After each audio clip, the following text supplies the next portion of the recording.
Channel of Vadodara. Dabhoi તાલુકાના statue of unity જવાના road ઉપર રોડનું સમારકામ બાકી હોવાના કારણે વાહન ચાલકોને ભારે હાલાકી વેઠવવી પડી રહી છે।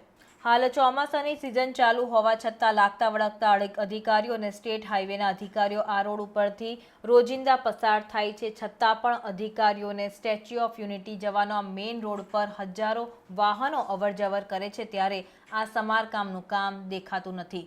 24 કલાક વાહન વ્યવહારથી ધમધમતા આ રોડ ઉપર ઘણીવાર વાહનો પણ ખાડામાં ઉતરી જતા હોવાના બનાવો બનવા પામ્યા છે। શું તંત્ર કોઈ મોટી જાનહાનિ થશે ત્યારે અધૂરા રહી ગયેલા રોડનું સમારકામ કરશે, તે હાલમાં વાહન ચાલકોમાં ચર્ચાનો વિષય બન્યો છે। વડોદરાથી વાયા ડભોઈ મેઇન રોડ રસ્તો સ્ટેચ્યુ ઓફ યુનિટી જવા માટે દેશ વિદેશના પર્યટકો અહીંયા આવે છે। વહેલી તકે તેનું સમારકામ થાય તેવી વાહન ચાલકોની માંગ ઉઠવા પામી છે। હાઈવેનું કામ પતી ગયું છે, છતાં રોડમાં અડધો કિલોમીટરનો રોડ બાકી રહી ગયો છે કે પછી બાકી રાખ્યો છે તેવા સવાલો પણ ઉઠી રહ્યા છે।